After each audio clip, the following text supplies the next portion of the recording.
Marcus Thompson was the kind of person who didn't stand out in a crowd. At first glance, he looked like any other man you might pass on the street. Ordinary clothes, unremarkable car, no flashy accessories or expensive watches. But beneath that plain exterior lay a story far from ordinary. Marcus had built an empire through hard work, smart decisions, and a knack for spotting opportunities others missed. Starting with nothing more than a laptop and a dream, he'd turned his small tech startup into a multi-billion-dollar business. Yet despite his success, Marcus never let it go to his head. He lived simply, drove an old sedan, and dressed casually because, to him, wealth wasn't about showing off. It was about making a difference. On this particular sunny afternoon, Marcus found himself walking into a local branch of Prestige National Bank. The building stood tall and imposing, its glass doors gleaming under the bright sunlight. Inside, the air smelled faintly of polished wood and fresh paper. It was quiet except for the soft hum of keyboards clicking and murmured conversations between customers and clerks. Marcus approached the counter, holding a check he needed to deposit. His demeanor was calm, almost shy, as if he were just another average customer coming in to handle some routine banking. Behind the counter sat Lisa Harper, a middle-aged woman with neatly styled hair and a crisp uniform. She'd been working at Prestige National Bank for over 15 years and prided herself on her efficiency. However, beneath her professional exterior lay a streak of arrogance when dealing with clients she deemed insignificant. To Lisa, a client's worth wasn't measured by their character but by the numbers in their account. And so, when Marcus stepped up to her window, she barely glanced at him before forcing a polite smile. "Hello, how can I assist you today?" Lisa asked, her tone clipped and mechanical. Marcus handed her the check, a modest amount of $5,000, and waited patiently while she processed it. As Lisa typed away on her computer, her eyes flickered across the screen, scanning Marcus's account. Details. Her expression shifted slightly when she saw the balance, a little over $10,000. In her mind, this was pocket change compared to the millionaire and billionaire clients she usually dealt with. Without thinking, Lisa muttered under her breath, though not quietly enough to escape Marcus's ears. "Another one of those clients," she said dismissively, rolling her eyes ever so slightly. "Barely any money in here." Her words hung in the air like a heavy cloud, sharp and cutting. Marcus froze for a moment, caught off guard by her rudeness. He hadn't expected such blatant disrespect, especially not in a place where professionalism should reign supreme. For a brief second, he considered saying something, defending himself against her unfair judgment, but instead he chose silence. With a tight smile, he thanked Lisa for her help, collected his receipt, and walked out of the bank. As Marcus climbed into his car, his mind raced with thoughts. Why had Lisa judged him so harshly? Was it because of his appearance, his clothing? The fact that his account balance didn't scream wealthy? Whatever the reason, her comment left a bitter taste in his mouth. It wasn't the first time someone had underestimated him based on looks alone, but there was something about this encounter that felt different. Maybe it was the casualness of Lisa's insult, the way she seemed to think it was perfectly acceptable to belittle someone without knowing anything about them. Or maybe it was the realization that even in 2023, prejudice and bias still lingered in places where they shouldn't exist. Driving home, Marcus couldn't shake off the feeling of indignation that bubbled inside him. He replayed the scene in his head, imagining what he could have said to put Lisa in her place. But then another thought occurred to him, one that brought a sly grin to his face. What if he could teach Lisa and the entire bank a lesson they wouldn't soon forget? After all, Marcus wasn't just any ordinary customer. He was a man with resources most people could only dream of. And sometimes, lessons needed to be taught in ways that left a lasting impact. By the time Marcus pulled into his driveway, his resolve had hardened. He decided to take action, not out of spite, but out of a desire to expose the flaws in a system that allowed such discrimination to thrive. Over the next few hours, Marcus sat in his home office, surrounded by glowing screens and stacks of financial reports. He began consolidating his assets, transferring billions from various accounts, investments, and holdings into a single account at Prestige National Bank. Every click of the mouse brought him closer to executing his plan, a plan that would send shockwaves through the very institution that had dismissed him so callously. Though Marcus knew the road ahead would be dramatic, he also understood the importance of what he was about to do. This wasn't just about proving a point. It was about challenging stereotypes, breaking down barriers, and reminding everyone that true value lies not in appearances, but in actions and integrity. And as he finalized the last transfer, Marcus felt a strange sense of satisfaction. Tomorrow, the world, and especially Lisa, would see exactly who he really was. The evening sun cast long shadows across Marcus Thompson's home office as he sat hunched over his laptop, his fingers moving swiftly across the keyboard. The room was quiet except for the soft hum of his computer and the occasional rustle of papers scattered on his desk. On the screen in front of him were rows of numbers, figures that represented a lifetime of hard work, risk-taking, and strategic thinking. These weren't just digits. They were proof of Marcus's journey from a struggling entrepreneur to one of the wealthiest individuals in the country. Yet, despite the magnitude of what he controlled, Marcus had always preferred to stay out of the spotlight. Tonight, however, things were going to change. Marcus leaned back in his chair, staring at the glowing screen. His mind replayed Lisa Harper's dismissive comment, "Another one of those clients, barely any money in here." The words echoed in his head like a broken record, each repetition fueling his determination. He wasn't angry, not really. Anger was too small an emotion for what he felt. Instead, it was something deeper, something more profound. It was indignation mixed with resolve, a desire to expose the flaws in a system that allowed people like Lisa to judge others based on superficial criteria. Money didn't define a person's worth, but tonight, Marcus decided to use his wealth as a tool, a way to teach a lesson that would resonate far beyond the walls of Prestige National Bank. He began by reviewing his financial portfolio. The sheer size of his assets was staggering. Stocks, bonds, real estate holdings, offshore accounts, cryptocurrency investments, all meticulously managed and diversified. Most billionaires kept their wealth spread thin, hidden across multiple institutions, to avoid drawing attention. But Marcus had no intention of staying under the radar anymore. For his plan to work, he needed all his liquid assets consolidated into a single account at Prestige National Bank. And not just any amount.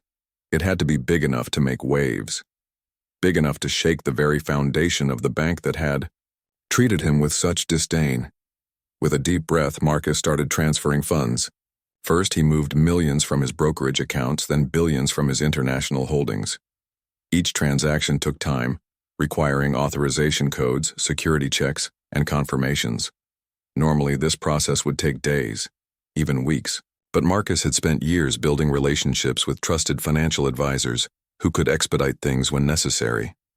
By midnight, his phone buzzed constantly with notifications from banks and investment firms around the world confirming the transfers. Every message brought him closer to executing his plan. As the clock ticked past 1 a.m., Marcus paused to reflect on what he was doing. Was this about revenge? Partly, yes. But it was also about sending a message, one that went beyond Lisa or Prestige National Bank. Society often judged people based on appearances, equating wealth with importance and poverty with insignificance. Marcus wanted to challenge that mindset. He wanted to show that true value lies not in how much money someone has, but in how they treat others. This wasn't just about teaching Lisa a lesson. It was about exposing the biases embedded in institutions, like banks, and reminding them of their responsibility to serve everyone equally. By 3 a.m., the final transfer was complete. Marcus stared at the balance in his newly consolidated account. $2 billion. $2 billion sitting quietly in a single account at Prestige National Bank. It was an astronomical sum, enough to buy several mansions, private islands, or entire companies. But Marcus had no interest in spending it extravagantly. To him, this money was a means to an end, a way to create change. With everything in place, he closed his laptop and stretched, feeling both exhausted and exhilarated. Tomorrow would be a day unlike any other, for him, for Lisa, and for everyone involved. But before heading to bed, Marcus allowed himself a moment of reflection. He thought about the countless times he'd been underestimated throughout his life. Growing up in a modest neighborhood, he'd faced skepticism from teachers, classmates, and even family members who doubted his ambitions. When he first pitched his tech startup idea, investors laughed him out of the room, calling it unrealistic and too risky. Even after achieving success, people still questioned whether he truly belonged among the elite circles of entrepreneurs and innovators. Each time, Marcus had proven them wrong, not through arrogance or aggression, but through grit, perseverance, and results. Now, standing on the brink of executing his bold plan, Marcus realized that this moment was different.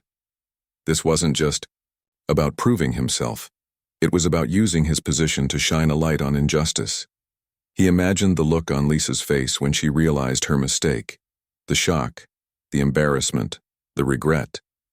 More importantly, he pictured the ripple effect his actions would have. News of the withdrawal would spread quickly, sparking conversations about bias, privilege, and the importance of treating everyone with dignity, regardless of their appearance or account balance. As dawn approached, Marcus finally climbed into bed, his mind racing with anticipation. Sleep came slowly, interrupted by flashes of tomorrow's events playing out in his head. What would happen when he walked into the bank? How would Lisa react? Would the branch manager step in to smooth things over? And most crucially, what lessons would people take away from this experience? When morning arrived, Marcus woke up refreshed and focused. He dressed carefully, choosing a tailored suit that exuded confidence without being overly flashy. As he stood in front of the mirror tying his tie, he caught a glimpse of the man staring back at him. Gone was the shy, unassuming figure who had walked into the bank the previous day. In his place stood someone poised, determined, and ready to make a statement. Today wasn't about blending in. It was about standing out, for all the right reasons. Grabbing his briefcase, Marcus stepped outside into the crisp morning air. The drive to the bank gave him time to mentally rehearse what he would say and do. He knew this wouldn't be easy. Withdrawing such a massive amount of cash would undoubtedly cause chaos. But Marcus was prepared for whatever came his way. After all, he hadn't gotten where he was by shying away from challenges. If anything, this was just another opportunity to prove that resilience and integrity could overcome even the toughest obstacles. As he parked his car and made his way toward the bank's entrance, Marcus felt a surge of adrenaline. The glass doors slid open automatically, revealing the familiar interior. Employees bustled about. Customers waited patiently in line, and the faint scent of polished wood filled the air. Everything seemed normal, until Marcus approached the Heartwarming counter. Little did anyone know, the calm atmosphere was about to be shattered by a request that would leave the entire branch scrambling. The moment Marcus Thompson stepped into Prestige National Bank the next morning, there was an air of quiet confidence about him that hadn't been there the day before. Dressed in a sharp navy blue suit, his polished shoes clicking softly against the marble floor, he carried himself with an authority that turned heads. Employees glanced up from their desks, subtly curious about this man who seemed to radiate purpose. Customers waiting in line couldn't help but notice how calm and composed he appeared, as if he owned the place, which in a way he did. Marcus approached the same counter where Lisa Harper had dismissed him less than 24 hours earlier. This time, however, he wasn't holding a routine check for deposit. Instead, he placed a neatly filled-out withdrawal slip on the counter and slid it toward her. His movements were deliberate, unhurried, almost theatrical. Lisa looked down at the slip, her eyes widening instantly as she processed the numbers written on it. $2 billion. For a split second, she froze, her pen hovering mid-air as if unsure whether to sign off on the transaction or call security. Is this some kind of joke? Lisa stammered, her voice trembling slightly. She glanced around nervously, hoping someone else might step in and take over. But no one did. It was just her and Marcus, locked in what felt like an unspoken standoff. "It's not a joke," Marcus replied calmly, his tone measured but firm. "I'd like my money now." Lisa's face flushed red as panic began to set in. She fumbled with the withdrawal slip, trying to process what was happening. Her mind raced through the possibilities. Was this some elaborate prank? A mistake? Or worse, was this guy serious? Before she could respond, Marcus leaned forward slightly, his piercing gaze locking onto hers. "I suggest you bring your manager over here," he said evenly. "This isn't something you can handle alone." Realizing she was out of her depth, Lisa scrambled to find Gregory Wells, the branch manager.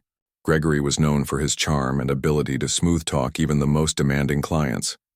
He prided himself on catering exclusively to high-net-worth individuals, ensuring they received the VIP treatment they expected.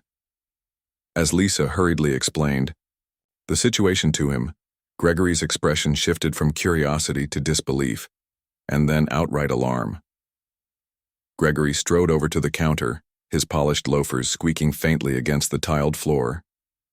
He plastered on his best professional smile, though anyone paying close attention could see the tension in his shoulders. "Good morning, sir," Gregory began, extending a hand toward Marcus. "I understand you're looking to make a significant withdrawal today?" "That's correct," Marcus said, shaking Gregory's hand firmly.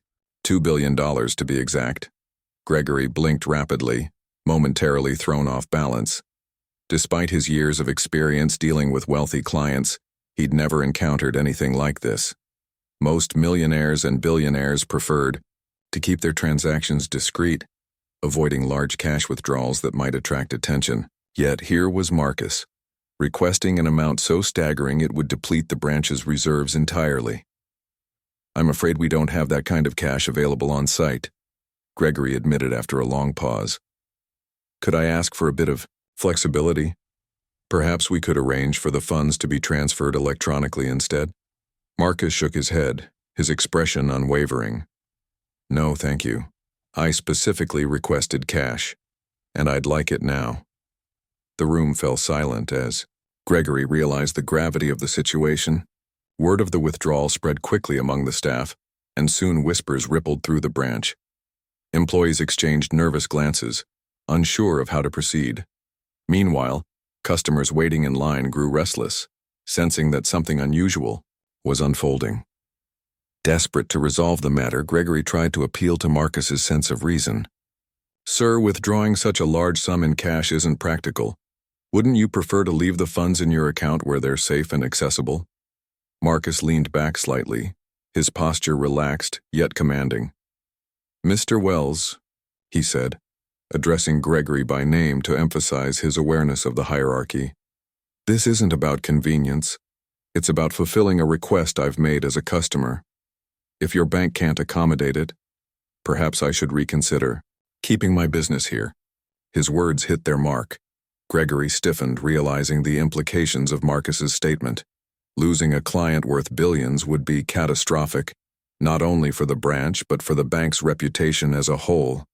With mounting pressure, Gregory retreated to his office to consult with senior management while Lisa nervously shuffled papers behind the counter, avoiding eye contact with Marcus. As the minutes ticked by, chaos erupted within the branch. Employees scrambled to contact regional offices, arranging for armored trucks to deliver additional cash. Phone calls flew back and forth, each conversation growing more frantic as the enormity of the task became clear. News of the unprecedented withdrawal spread beyond the confines of the bank, reaching local media outlets. Reporters arrived outside, cameras rolling, eager to capture the spectacle unfolding inside. Through it all, Marcus remained unfazed. He stood patiently at the counter, occasionally checking his watch but otherwise appearing completely at ease. To onlookers, his demeanor was both impressive and intimidating, a man fully in control of the situation. Some whispered among themselves, speculating about who he really was. Others marveled at his audacity, wondering what had prompted such a bold move. Eventually, Gregory returned, flanked by 2 security guards and a representative from corporate headquarters. They ushered Marcus into a private meeting room, closing the door behind them to shield the discussion from prying eyes. Inside, Gregory launched into a carefully rehearsed apology, emphasizing the bank's commitment to customer satisfaction and promising to address any concerns Marcus might have. But Marcus wasn't interested in empty promises. "Let's cut to the chase," he said, cutting Gregory off mid-sentence. "Your employee judged me yesterday based on my appearance and my account balance. That kind of behavior is unacceptable, especially from a financial institution that claims to value its clients. Today, I'm simply reminding you of the importance of treating everyone with respect, regardless of how much money they have." His words hung heavy in the air, leaving the executive speechless. For the first time, they saw Marcus not as a wealthy client, but as someone using his resources to highlight a deeper issue. The lesson was clear. Prejudice and bias had no place in banking, or anywhere else. By late afternoon, the armored trucks finally arrived, loaded with bearer bonds and cashier's checks to fulfill Marcus's request. Though the ordeal had taken hours, Marcus accepted the documents with a polite nod, refusing to gloat or rub salt in the wound. As he prepared to leave, Gregory offered one final apology, vowing to implement changes to prevent similar incidents in the future. Stepping outside, Marcus found himself surrounded by reporters eager to hear his side of the story. Cameras flashed, microphones pressed forward, and questions came rapid-fire. But Marcus kept his response simple and impactful. "This isn't about revenge or ego," he told the crowd. "It's about challenging stereotypes and reminding institutions to treat every individual with dignity. Money doesn't define a person's worth, but respect does." With that, Marcus climbed into his car and drove away, leaving behind a scene of stunned employees, frenzied reporters, and a bank forced to confront its own shortcomings. The aftermath of Marcus Thompson's withdrawal rippled through Prestige National Bank like a shockwave, leaving no corner untouched. The once polished facade of professionalism cracked under the weight of public scrutiny and internal chaos. By late afternoon, when Marcus finally walked out of the branch with his cashier's checks and bearer bonds safely tucked away in his briefcase, the atmosphere inside was thick with tension. Employees whispered nervously among themselves, exchanging wide-eyed glances and speculating about what would happen next. Meanwhile, outside, the media circus continued to grow, cameras flashing and reporters shouting questions at anyone willing to talk. Lisa Harper sat hunched over her desk, staring blankly at the counter where Marcus had stood just hours earlier. Her hands trembled as she replayed the events in her mind.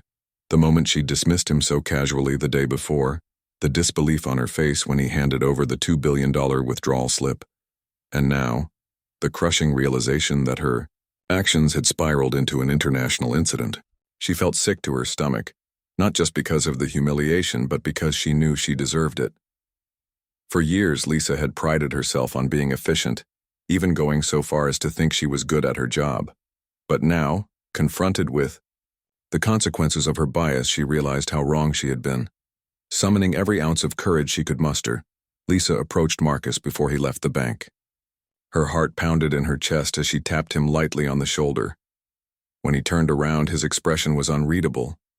Calm, almost detached, yet somehow piercing all at once. "Mr. Thompson," Lisa began, her voice barely above a whisper.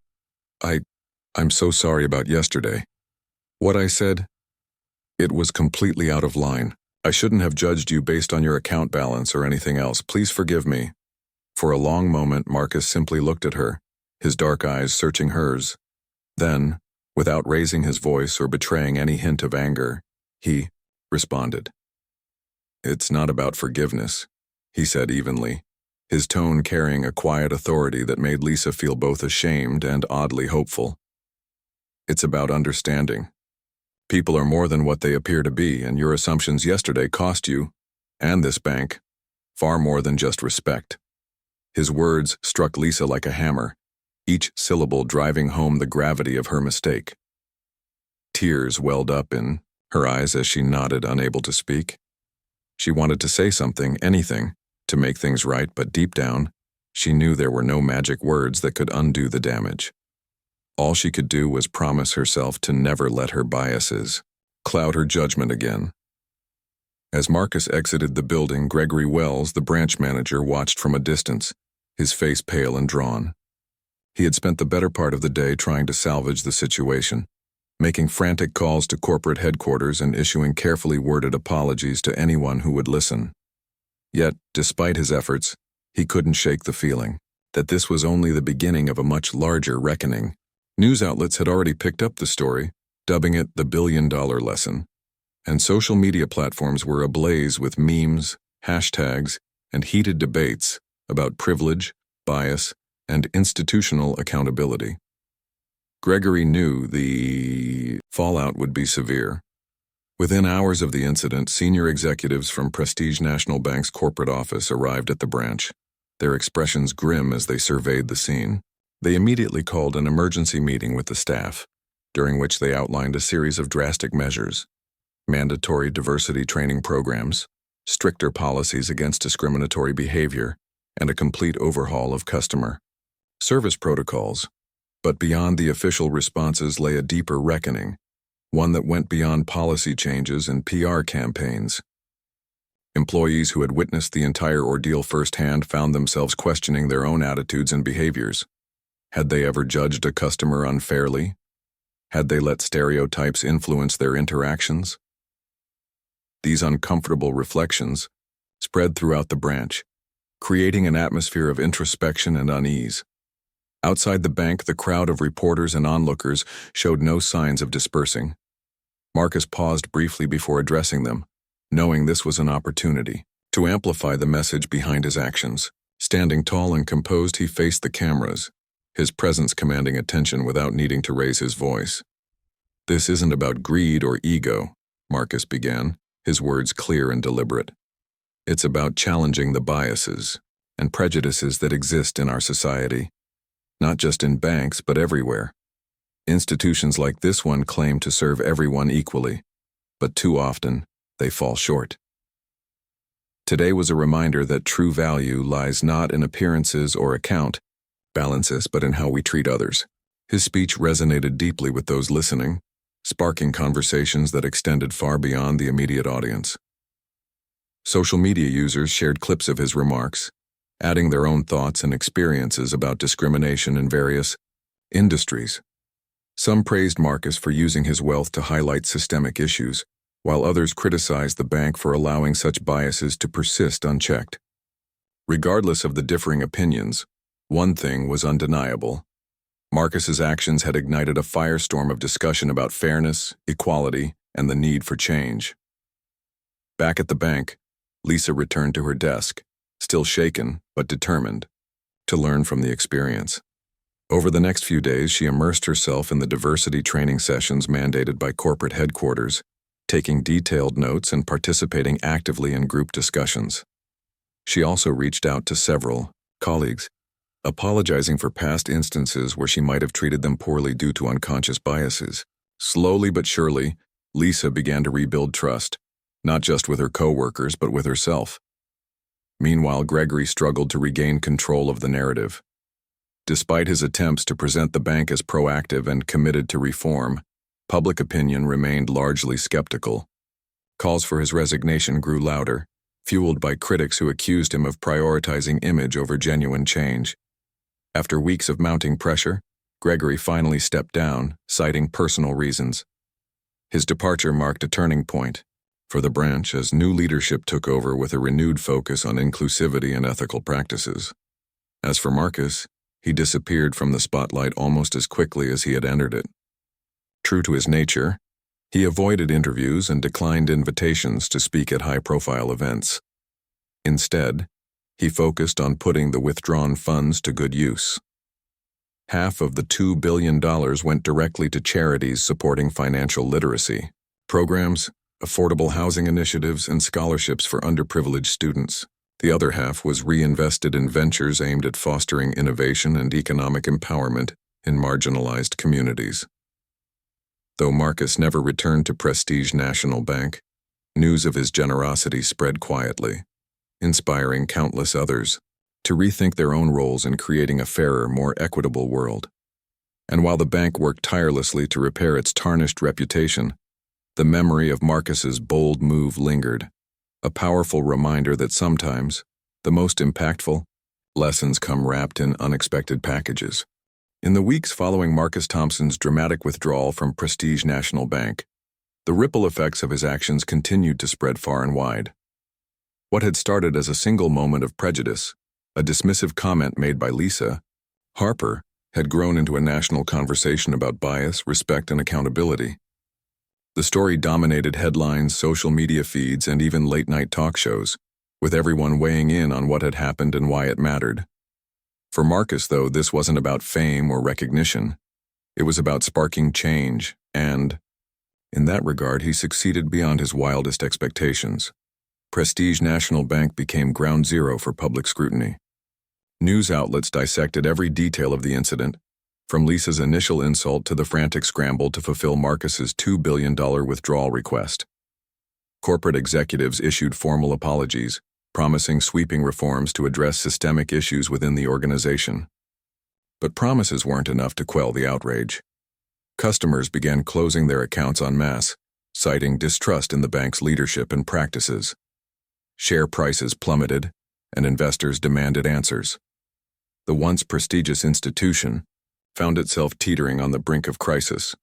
Lisa Harper, whose offhand remark had set everything in motion, faced consequences both professional and personal. She was placed on administrative leave pending an investigation into her conduct. Initially devastated, Lisa used the time away from work to reflect deeply on her actions. She attended mandatory diversity training sessions not just because she had to, but because she genuinely wanted to understand how she had contributed to such a toxic environment. Over time, Lisa transformed from someone defensive and embarrassed into someone determined to do better. When she eventually returned to work months later, she did so with a renewed sense of purpose, advocating for inclusivity and fairness among her colleagues. Gregory Wells, the branch manager who had tried desperately to contain the fallout, ultimately resigned under mounting pressure. His departure marked the end of an era for the bank, paving the way for new leadership committed to meaningful reform. Under their guidance, Prestige National Bank implemented stricter anti-discrimination policies, introduced comprehensive diversity training programs, and established anonymous reporting channels for employees and customers to voice concerns. While these changes couldn't erase the damage done, they signaled a step in the right direction, a willingness to confront uncomfortable truths and strive for improvement. For Marcus, life returned to its usual rhythm, or as close to normal as possible after becoming an international sensation. Despite the attention, he remained steadfastly private, refusing interviews and declining invitations to speak at conferences. Instead, he poured his energy into ensuring the funds he'd withdrawn were put to good use. Half of the $2 billion went directly to charitable causes, financial literacy programs aimed at empowering underserved communities, affordable housing initiatives designed to combat homelessness, and scholarships for students from marginalized backgrounds. These contributions didn't come with fanfare or press releases. Marcus preferred to let the impact speak for itself. The other half of the money was reinvested strategically, supporting startups led by entrepreneurs from underrepresented groups. Marcus believed strongly in leveling the playing field, giving talented individuals access to resources they might otherwise struggle to obtain. Through partnerships with venture capital firms and nonprofit organizations, he helped launch businesses focused on sustainability, education, and healthcare. Each investment carried a dual purpose: to generate economic growth while fostering equality and opportunity. Though Marcus avoided the spotlight, his influence continued to resonate. Inspired by his actions, people across the globe began sharing their own stories of encountering bias or discrimination in various settings, from banks and schools to workplaces and retail stores. Social media campaigns emerged, urging institutions to examine their practices and commit to creating more inclusive environments. Hashtags like "Respect All Clients" and "Break the Bias" trended worldwide, amplifying voices that had long been ignored or silenced. Marcus's bold move had ignited something powerful, a collective call for accountability and change. Occasionally, Marcus allowed himself to reflect on what had transpired. He thought about Lisa, wondering whether she had truly learned from the experience. He hoped she had, not out of malice, but because he believed everyone deserved a second chance. He also thought about Gregory and the countless others who had underestimated him over the years: teachers, classmates, investors, and even family members. Each dismissal had fueled his determination to prove them wrong. But now, looking back, Marcus realized those moments had shaped him in ways he hadn't fully understood before. They had taught him resilience, empathy, and the importance of standing up for what's right, even when it's difficult. One evening, as Marcus sat in his home office reviewing progress reports from the charities and startups he supported, he felt a profound sense of fulfillment. This wasn't the kind of satisfaction that came from accumulating wealth or achieving personal success. It was deeper, richer, a knowing that he had used his resources to make a tangible difference in the world. And yet, Marcus knew the fight was far from over. Bias and inequality were pervasive problems, deeply rooted in societal structures that wouldn't disappear overnight. But if one man's actions could inspire others to challenge the status quo, then perhaps real progress was possible.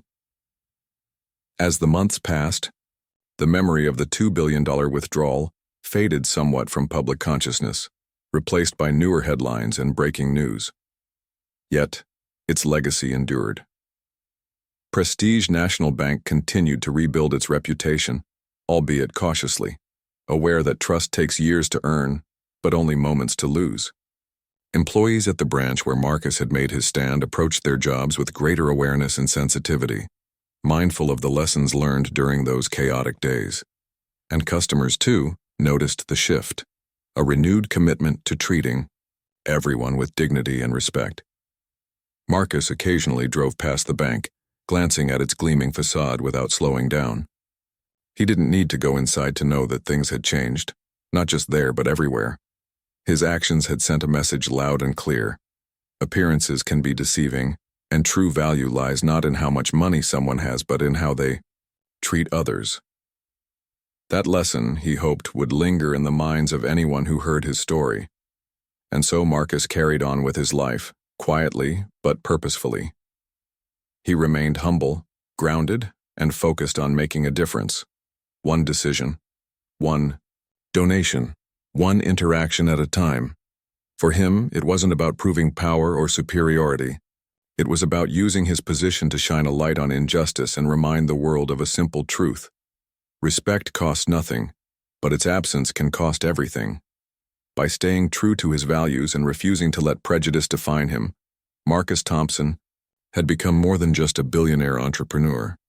He had become a symbol of hope, courage, and the enduring belief that even the smallest acts of defiance can spark monumental change.